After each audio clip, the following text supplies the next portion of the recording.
No, because I really tell you the truth. If you check out my career, at least, all through post New York Dolls and everything, I always felt that the New York Dolls left me, but I never really left the New York Dolls, you know. And I always kept on having the same type of tunes and everything else. And when we got together first after Meltdown and everything, you know, we'd be doing like sound checks. And sound checks is so boring, you know, where the drummer's got to go snare, you know, and then okay bass, whatever, you know. And I just said, hey man, why don't we just start jamming on a couple of chords, you know? And I'd pick like a nice couple of 3 chords, whatever. I'd ask David, hey man, pick up the harmonica, you know.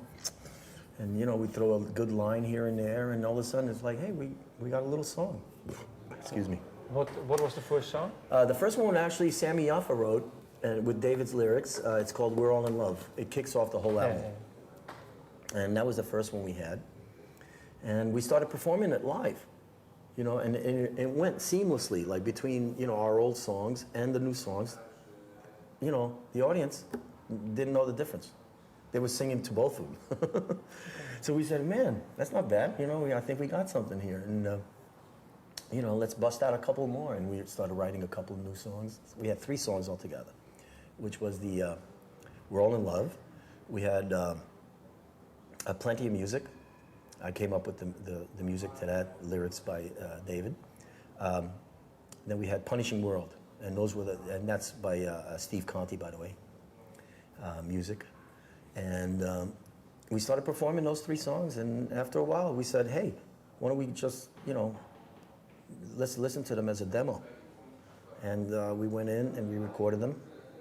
And then we got invited to play, you know, people started finding out that we were doing like, not only a reunion show, but actually now we're writing songs and we're performing them live, and the kids are really going for them, and, you know, it's working out good.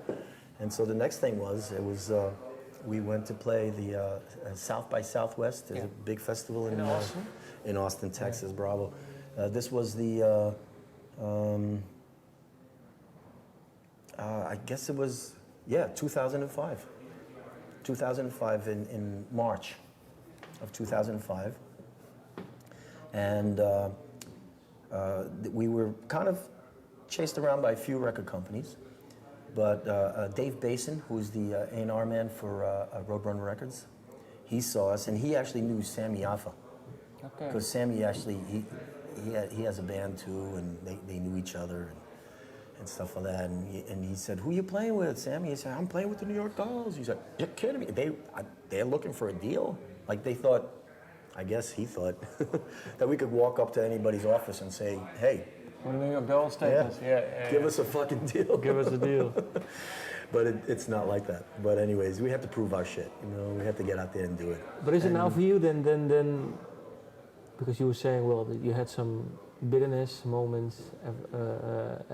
Is now for you has it been worth the wait now? Because now I think you're regarded more as a, well, I've always been a star, so it didn't matter. Even if I didn't have any money, I was famous.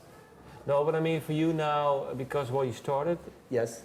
A lot of stuff. But you actually broke up before the whole scene took off. Right. And now, maybe you're reliving now with more success, or. Well, it's definitely a lot better than you know not having this, you know. And I still pinch myself. I'm you know, is this really true? You know.